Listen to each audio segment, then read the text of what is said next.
Good afternoon, everybody.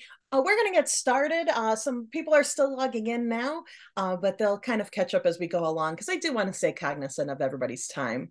My name is Jen Ambrin, and I am a special projects coordinator here for Women in Manufacturing. And it is my pleasure to welcome you to our Best Practices Registered Apprenticeship Program webinar series. We had a number of these webinars already in these past couple of years. You can find them on our website. We have a section just for registered apprenticeship programs. So you are able to find all of our past webinars there.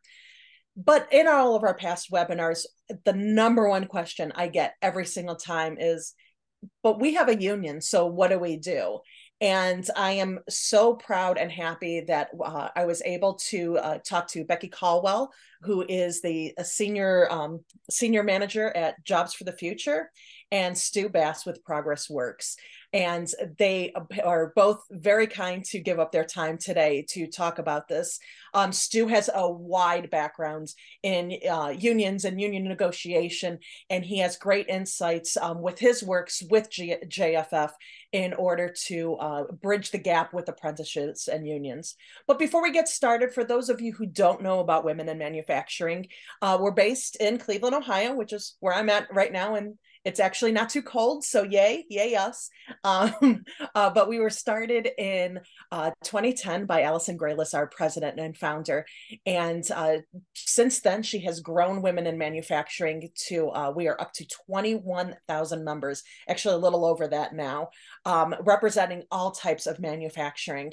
WIM membership, we have a lot of virtual learning series, a once a month webinar that teaches you something new, and you have access to all of those back ones as well with some really great information. We have our podcast that comes out monthly called Hear Her Story, where we sit down with a senior manufacturing leader and talk to her about how she got started and some advice for those as well. We also have some great educational experiences for you that you can look into as well if you're interested. Things like Empowering Women in Production and Management Development Program. Both of these are really, really great programs. I have had the pleasure to sit in on both of them, and I have learned so much, not just about manufacturing, but about being a good manager and being a good leader within the company. So all of that being said, if you're not already a WIM member, please feel free to reach out to me and inquire about becoming a member today. In the meantime, I am going to turn things over to Becky Calwell. Like I mentioned before, she is the senior management at Jobs for the Future. And Becky, I gave you control of your slides, so take it away. Okay, thank you. You might have to do this for me, Jen. Nothing's moving.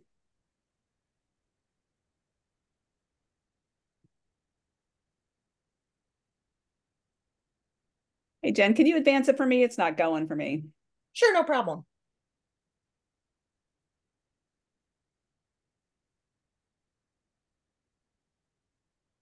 Can you see it, Becky? Yeah, so there's just a lag, but I'll get going. It'll catch up. I'm Becky Calwell, and I appreciate you guys coming today. This is a really important topic, and we're really pleased to be able to present it today. Stu and I have been talking about this for a while, and every time I talk to Stu, I learn something new because it's certainly a learning curve for me, this aspect of apprenticeship. But first, I wanted to give you a little background on Jobs for the Future. We are a nonprofit based in Boston. We've been around for about 40 years, and we're really sit at the intersection of workforce and education. And the JFF team now numbers about 300 people, and they're doing great work across the country, all related to education and workforce. So apprenticeship has been a part of JFF's works for many years. They were founded by a woman who was really interested in work-based learning, and that evolved to an incredible focus on apprenticeship. So they have been doing work, especially in manufacturing, for almost 10 years now. And that's how I got involved, I first worked for a manufacturing institute and then got involved in doing apprenticeship work. And so that's how I came at it, was through this manufacturing institute, got involved in apprenticeship, and then ended up at JFF in about 2 years ago. So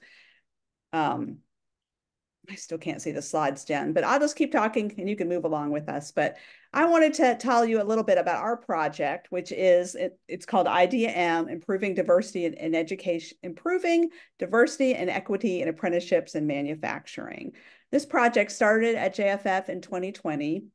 And the main point of this project is to help manufacturers across the country set up apprenticeship programs and really bring in some new people into manufacturing, people who've not been well represented in manufacturing, including women, people of color, veterans, youth, people who've been in the justice system, anyone who's not, not common in manufacturing. So about half of our apprentices need to come from groups that are underrepresented in manufacturing. And to do the work we do, I have partners all over the country, including Stu, and I have some other people. Women in manufacturing is a really important partner of ours. So we work directly with companies to help them set up registered apprenticeship programs. We start from scratch, or we just meet them where they are. And one of the companies we work with this year was Train Technologies, which was a connection I made through WIM.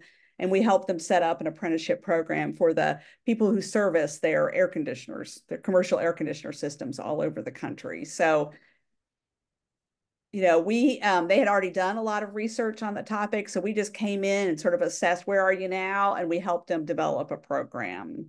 So we work with a lot of other companies, small and big. I've worked with some millwork companies, really family owned. And then we've worked with some really other big companies like Novelis and Eli Lilly, companies like that. There's the list. You can see Ascenda Machinery is one that just got registered this year, and Mack Trucks. So what we can do for companies is a lot of the consulting services to help them set up a program. We do help them develop their work processes, but we also connect them with other experts like Stu, who, if you have a labor management issue, we have Stu. You talk to him, he's your expert, and he can talk you through the process. We also have some people who are experts in diversity, equity, inclusion, and accessibility, especially as it applies to apprenticeship.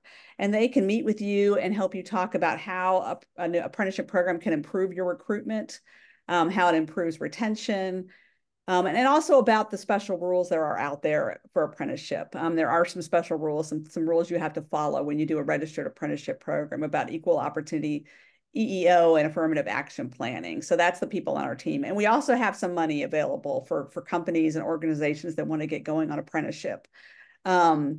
Just helping you, you can't launch a new program with this money, but it does help supplement it and makes it a little easier to buy tools or, bring in a mentor training program or something like that. So all good resources to support your program.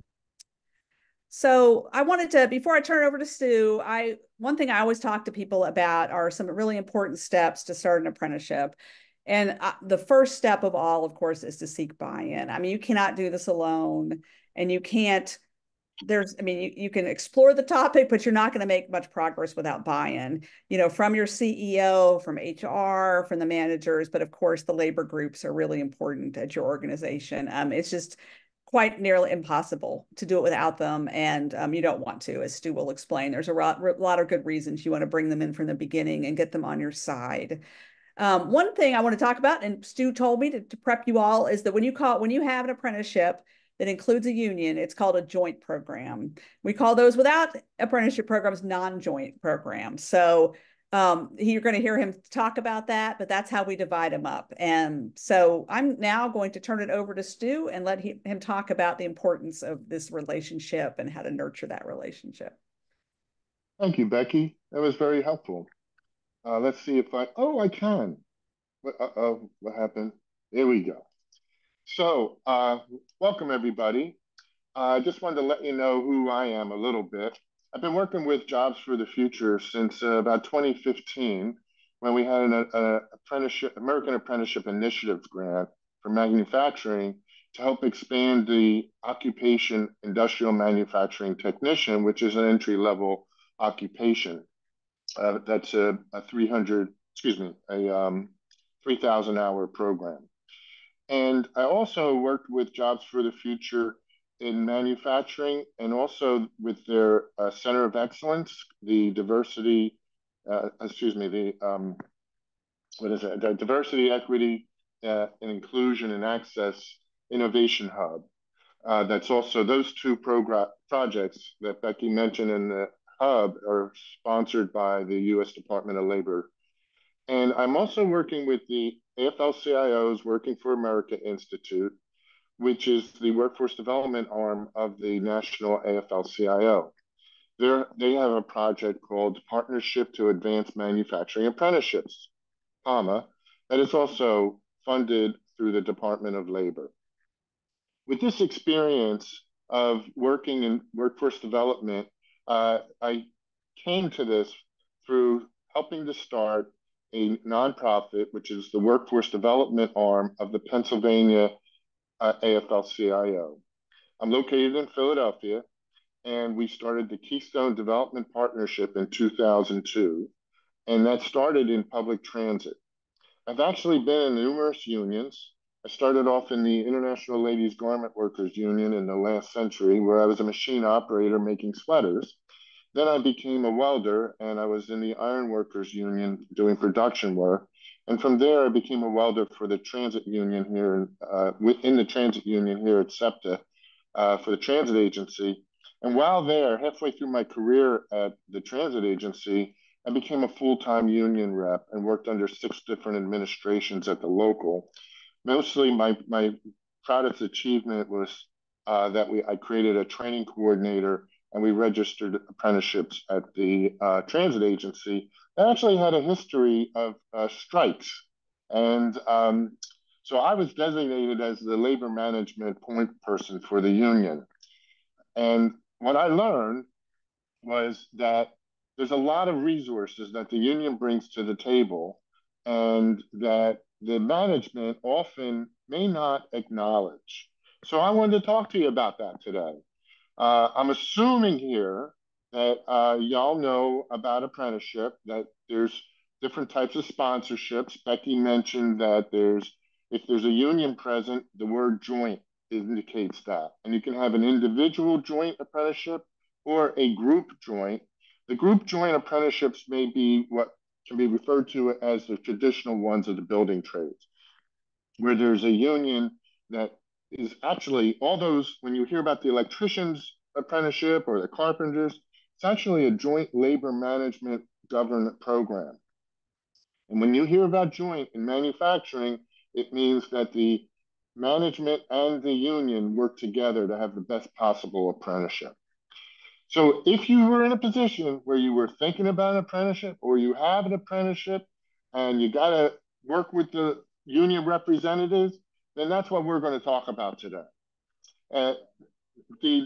What I want you to understand is that Joint Apprenticeship Council Committee or council, whatever you may refer to the committee that oversees the program, that there's a special sauce that keeps everybody together. And that is the common ground. That is finding the win-win. In the building trades, they talk about how the unions see the benefit of expanding the market share for the contractors, the unionized contractors. In manufacturing, it's the history of manufacturing, particularly since the 80s, there's been some contention in the history between unions and management. But I can tell you that there's ways to find common ground, because not only do the employers benefit from apprenticeship, but their employees, and those employees that are represented mean that the union also benefits. Now, the role of the union, when welcomed by management, brings those resources, because the unions some folks don't realize that the union reps that are in the shop floors, often referred to as shop stewards, you may have different titles, they may actually be members of the executive board, they may be grievance reps, but they also understand the workings of your business, and they also understand who's who in the business. And many of them have many different roles in that job title of union rep. They're advisors, they're counselors, they're confidants to those union members that either need help or need representation. But the main thing is, when there's an understanding of the common goals, then that brings those resources together. It can start off where, when you first thinking about an apprenticeship and you have an occupation, you know that particularly in manufacturing, most times it's maintenance techs that there's a pain point for employers to find qualified people and to help people promote into those positions, from machine operator, for example, or the other skilled occupations like welder or machinist. Well, there are subject matter experts that are critical to customizing the program. And those subject matter experts are usually the union members and the frontline supervisors. And not only do these subject matter experts help with the content, but some of them, if they have the capacity to help teach, can be very supportive for the apprentices during the OJT or the hands-on learning part of the apprenticeship. And oftentimes it's through collective bargaining and participation in those councils where the union representatives pretty much are the voice of the workers that are really important to hear when you're putting together your program and you're doing constant evaluation and improvement. And these folks really also, because if you include them right from the beginning or bring them in to help with problem solving, they see a stake in it and they'll help to encourage members to participate. I tried to put together a diagram of the dynamic of an apprenticeship. So you see here the business or the employer is the joint sponsor. The employer is responsible for the on-the-job learning, which means that there's a structured program, not just a follow Joe or Jane around, and which, if you think you don't have a mentor program, you do. And if you find that people aren't learning the skills, it means it has to be addressed with a structured approach. And also most probably training those mentors to be, educators on the job. The labor organization is part of the joint sponsorship. Oftentimes, if you don't have internal training capacity, you have a partner who's a trainer. And I'm encouraging you all, if you haven't done so, there's plenty of resources out there. And this is where Becky talked about some federal resources. There's also local resources through the workforce system. When you have this type of collaboration, it's really key to have it from the shop floor all through the different levels of management, because that buy-in really helps to the program to see it through the challenges and also to figure out how to problem solve and all that. When you think about sustaining the program, this is where it becomes a negotiation with the union to figure out how to self-sustain it. The building trades and other unions have a part of the payroll, certain percentage that goes towards training that is earmarked just for the apprenticeship. There's also funding out there, and unions oftentimes have political connections, and these connections can help secure additional public funding. So this is a big part of the public-private partnerships, including relations with the teachers' unions and the education system, because through your union, that could bring in other resources with education, but also the idea is to really reinforce the pipeline for recruitment. And that's where the union can also be helpful in building those partnerships. The union role in the joint apprenticeship program is where there's usually, if you don't have one already, you have to form a joint apprenticeship committee. And this is where I tried again, do a diagram. It's for program oversight. And I tried to have the arrows indicate that it's in constant motion so that there's dialogue, there's meetings that happen. These meetings need to be intentional, and we're going to talk about that later. But the idea is that the employer and the union and are all about making sure the standards is the best possible program for the organization and for the apprentice. And overall, the priority is always the success of the apprentice. So these are the responsibilities of the Joint Apprenticeship Committee. Excuse me, I just need to take a little drink of water while we look at that. So it's oversight and it's accountability. It's making sure that when I use the term standards, I'm referring to the content of the apprenticeship. This is the classroom training or the related technical instruction and the on-the-job learning or OJT. To note, in apprenticeship, you need a minimum of 2,000 hours of OJT plus 144 hours per year for the related technical instruction. Having that coordinated is where you need to have your mentors who show the apprentices that are on the job with the hands-on learning to coordinate what they're teaching them that's in line with the classroom training. For every year of an apprenticeship, it's at least 2,000 hours. There's also 3 different types of apprenticeship. It's time-based, which is traditional. There's competency-based, which is where there's an assessment process for each apprentice to go through that they can go through faster or maybe a little slower, depending on their needs. And then there's a hybrid, which is a combination of those 2. Just thought I'd throw the background of apprenticeship in there for you to consider. I want to go over how when a union and the management are working together well, that it really enhances the program. The union involved skill training encourages the members, the union reps on the floor, those subject matter experts who are brought in to help design the curriculum can become ambassadors for the program. And that's where you can really have coordinated effort to encourage your workers to engage the apprenticeship, to really try to be able to have people to talk to about their needs to advance in the program. The union reps are advocates for the apprentices. And this can also help. This is a part of my work with Jobs for the Future with the DEIA Hub, is to help promote inclusion and equity. Because after all, those mentors are advocates for those apprentices, and they're welcoming, and they're there to support those apprentices to succeed. So this could really help with, bringing women and folks of color into the work environment and helping them to succeed and gain family-sustaining jobs.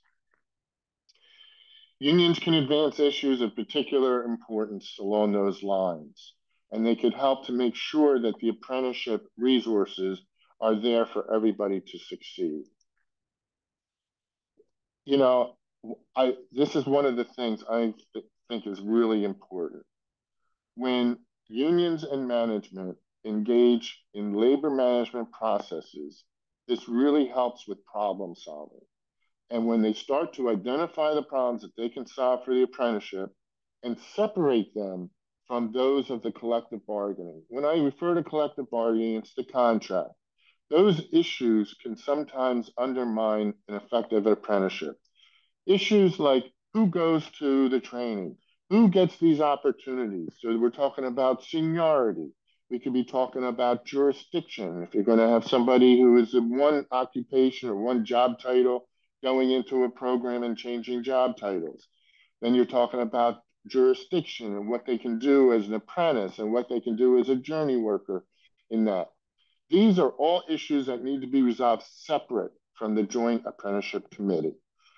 Anything with collective bargaining has to be tabled once that comes up and put into a different committee or a different meeting for the union representatives that handle the contract negotiations. When you talk about starting a program and you're in between contracts, for example, there's the option to have a memorandum of agreement between those contract dates for negotiation. That again, while it becomes a negotiation, by having the union involved with the startup of the program and engaging them in a very good faith way to acknowledge what they're bringing to the table, to acknowledge what their role is as their officer or their title in the union, that could really help with negotiations, because when you have that buy-in, a memorandum of agreement may just be a real easy agreement because everybody already wants that. It also helps to make sure that you have the workers' input. This is a case where this type of collaboration leads to high-performance work organizations. And in that way, it's not just top-down, hey, upper management made this decision. We all got to get in line. It's a matter of everybody being on the same page and wanting the same same priorities. And oftentimes, it's really important to hear that worker's voice. And when that happens, that's where you really have the buy-in at all the different levels, from the union as an organization and the members on the shop floor. So this is just to emphasize that in the long run, this engagement to try to get the best possible apprenticeship really improves the relationship between the union and management for what you're working on now and issues that may come up in the future. I've seen this happen. I'll give you an example. We had come off of a pretty long strike here in Philadelphia in the 90s, in the late 90s, and I was assigned to work on this project where we wanted to pick the mentors for the on-the-job training. When I said we, I meant the union. And we were in a meeting. I was there as the training coordinator, and I was there with the vice president of the local. And management was represented by the assistant general manager of HR, human relations, and the manager for bus maintenance, the senior director. Well, we had a 45-minute meeting, and we talked about how we thought the union and the company might come up with the same names for the mentors, but since the company pretty much, has been running the, training and all that, we wanted to own that. And it was a 45-minute meeting that ended with a handshake that the union would compile a list of their mentors, submit it to management for review, and if there was any need to have a discussion, that discussion would happen. We'd work out the difference. Well, I was assigned to do the minutes for the meeting with the assistant general manager of human relations, and it took us 3 hours. We were arguing about may and shalls and commas and this and semicolons. I don't know about semicolons, but we were trying to figure out the best way. It took us 3 hours to document that meeting, and once we did, we actually laughed about it. And both of us, when we did presentations, talked about it was really a matter of trust. And that is really a key part of having the success of the union and management, labor management collaboration for a training program and the Joint Apprenticeship Council. So I hope that example gives you an idea that I know this is not all easy stuff, and particularly when you throw in personalities. And I don't even want to go there because I'm sure you all have your own stories. So the impact of labor management relationships, I want to just review this real quick. In a more overview, I want to be reflective about it if you don't mind. I have a background in organization development since I was welding, and so I want to fly this by you. When you think about the relationship between the union and management, it's usually a business deal, a contract, and it's transactional. Well, if you give me this, then we'll give you that. And that's usually often describes a lot of contract negotiations, let alone business deals. And many of us, we really deal with that almost on a daily basis. Everything is a negotiation in some ways. But we're talking about having this really transition to be a more transformational relationship. And that's what I just tried to describe. We're talking about how by engaging the union, when management engages the union in good faith with acknowledging their titles and really looking for the win-win and trying to figure out everybody's interest and how this can help have the best possible apprenticeship, you're talking about a transformational change that happens in the relationships. And that's really what it takes. And once people start to realize it, that union and management can work together to solve problems, you'd be surprised that many union reps view themselves as problem solvers, not just problem starters, as maybe the reputation they previously had. And I really want to emphasize it's a win-win for both union and management.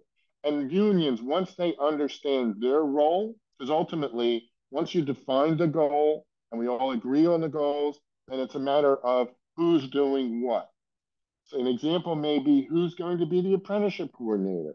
Is that going to be a union, designated union person, or is that going to be management? Or is it both working together? Y'all got to figure that out as you develop your apprenticeship. There are models where the union actually designates the apprenticeship coordinator, but keep in mind, there has to be management personnel, both in HR and in operations, that work with that coordinator to make sure that people are assigned to the right class, they have time to go to the class, the right people are in the class is the right class, and when they come out of those classes and they go into the on-the-job training, there's a mentor assigned, there's all these dynamics that need to be addressed that everybody working together can make it work. And that's where it's transformational. I hope that made sense, as it was my way of getting a little meta here, but the idea is that we're building a long-term partnership. The benefits, just want to go through this pretty quick. Union members sometimes management may come out of an MBA program, or there's trainings that the company may provide for supervisors and management, and then they may have a college degree. And many union members who become union reps, they don't have the college background, or they have never had management, or how to do administrative work. I myself got into a position. I was managing at one point, a couple $1 million worth in grant funding. I had to learn spreadsheet management because I wasn't paying attention to something, and management ended up getting some money that I was hoping would go someplace else.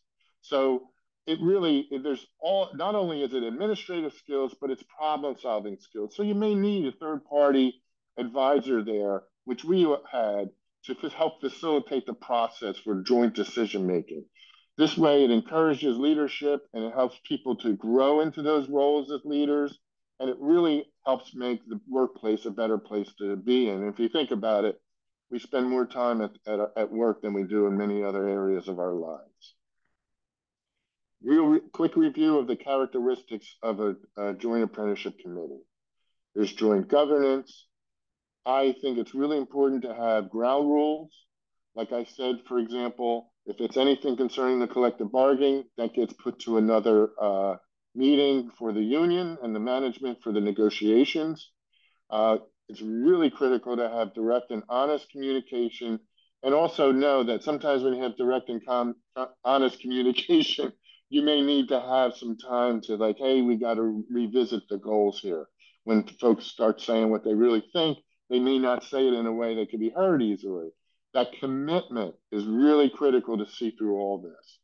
Regularly scheduled meetings. An apprenticeship committee, maybe to start, you're meeting more than once a month.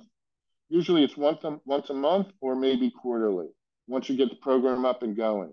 There might be different ad hoc committees, like a curriculum committee or a recruitment committee, or there may be a committee that determines graduation, what people do, or a troubleshooting. Y'all will figure out how you need to address those. But keep in mind, it's really important to document them all the way. Because as a registered apprenticeship sponsor, you have to document the apprentice's progress in some sort of database that you work with, but also can get turned over to either the state or the federal system. I'm not going to go into those details, but there is a real need to document the apprentice. But you also need to document your meetings. It's really important to have an agenda and to have minutes that are distributed on a timely basis, that it offers feedback. You want to make sure everybody's voice is heard in those minutes, and that before the minutes go public, that everybody had a chance to make sure everything they wanted in there is there. The sharing of information and expertise is a way of acknowledging everybody who's coming to the table. And it's that commitment that really has a solid collaboration to lead to group problem solving and consensus decision making. I don't know about you, but I find consensus can be very elusive, and it's really hard to get it. But once you have a way to frame the problems so that everybody can see that this may be, even though it's not the most opportune or the best possible resolution, it's the one that we have access to and can make work.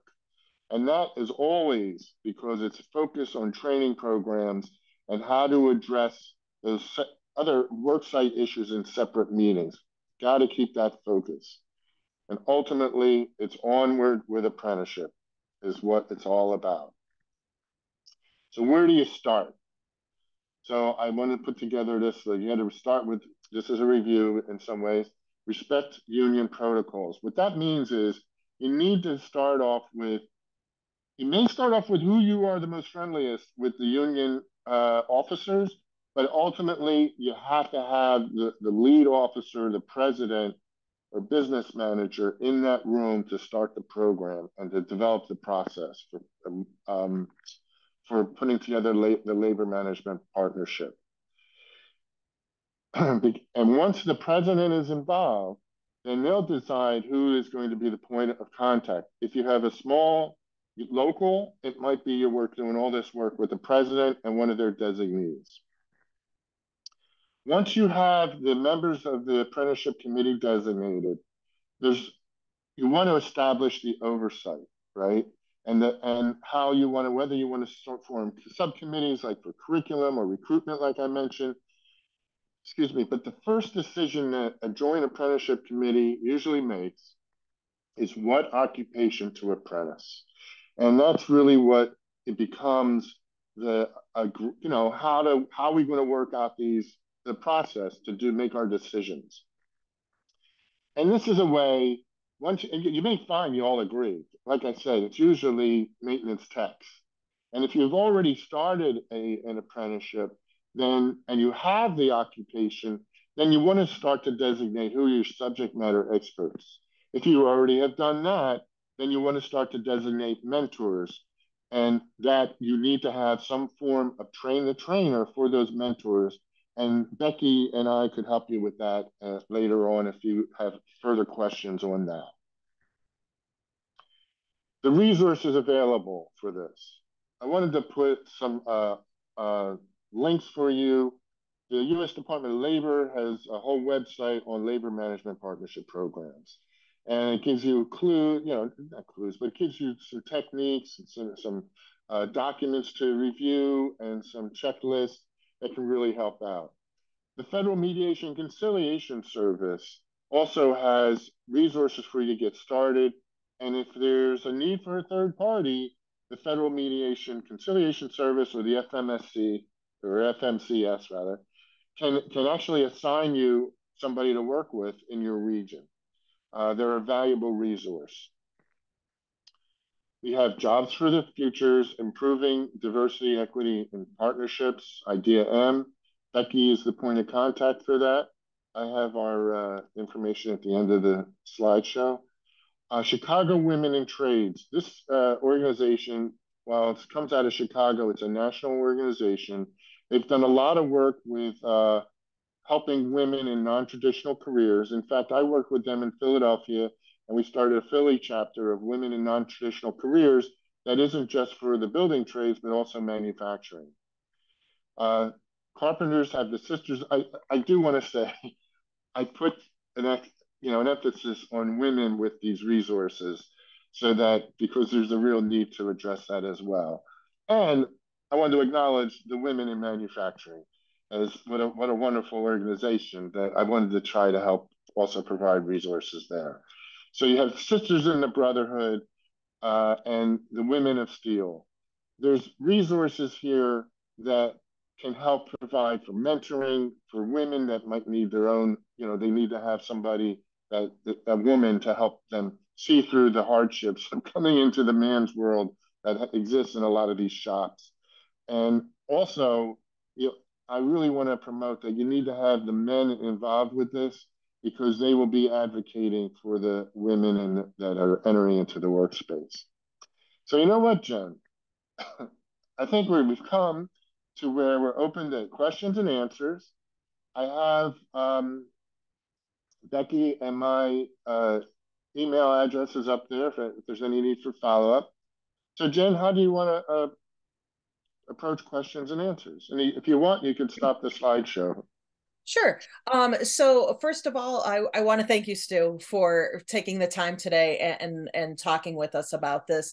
As I mentioned at the beginning, asking about how unions and apprenticeships can work hand in hand is always our number one question. So I very much appreciate it.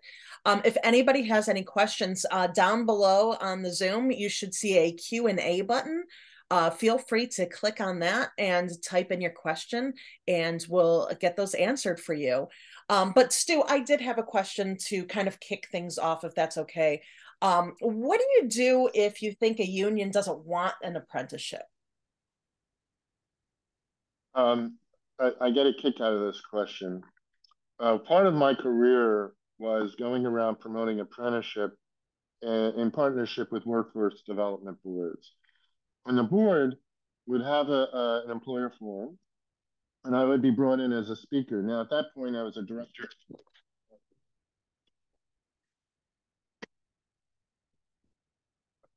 At that point, I was a director of a nonprofit that was a labor management nonprofit, like I mentioned, was Keystone Development Partnership.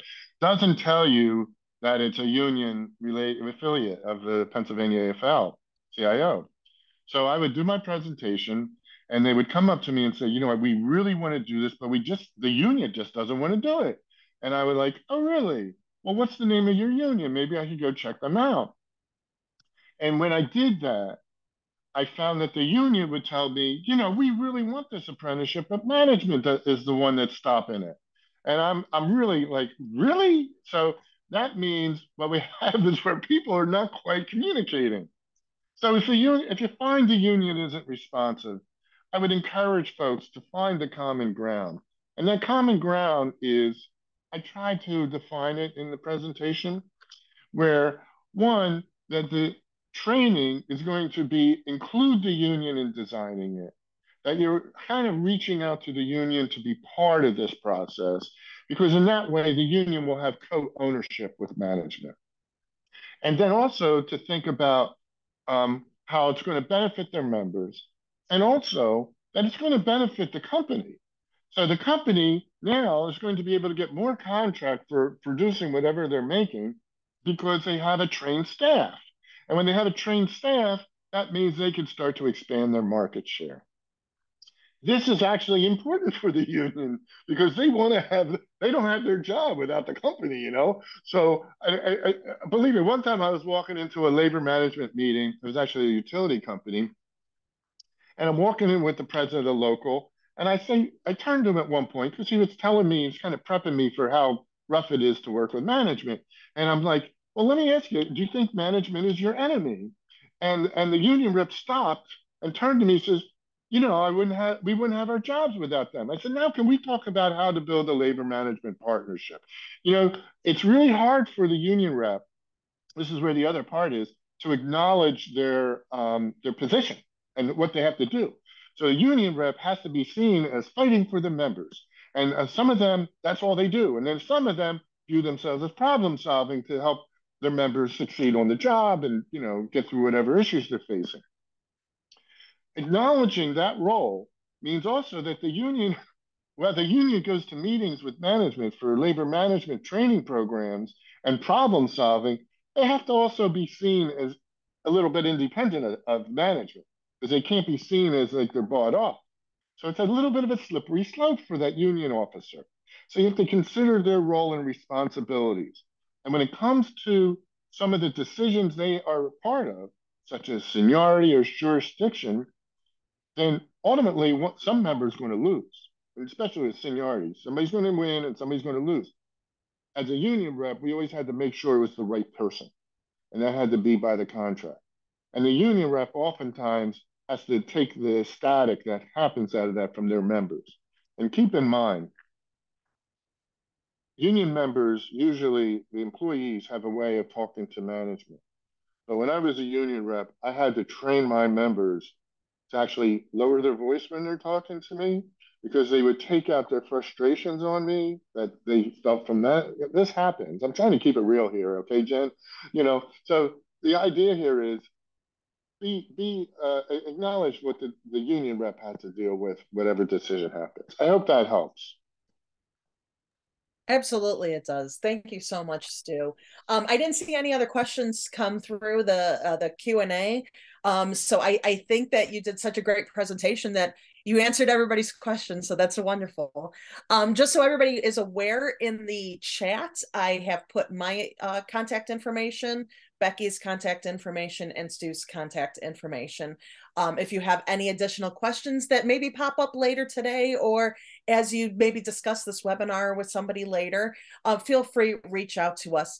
I also put in the chat the Women in Manufacturing's page for Registered Apprenticeship Programs. If you have any questions on that, you could fill out the online form. It's going to go to me, and I could reach out to you or send you in the proper direction that you could find your answers or things like that. So once again, Becky, Stu, I very much appreciate your time today. As I said at the very beginning, this is always our #1 question. So to be able to start answering that question for everybody is a wonderful opportunity. I want to thank all of our guests today for joining us. I hope it was as informative as it was for me. And keep an eye out. We're going to have another webinar in February. And hopefully that one, we're finishing up final details now, but it'll be centered on recruitment for registered apprenticeship programs. So don't miss that one. That one's going to be a really great one as well. So Stu, Becky, thank you for joining us today, and everybody else, thank you, and have a wonderful day.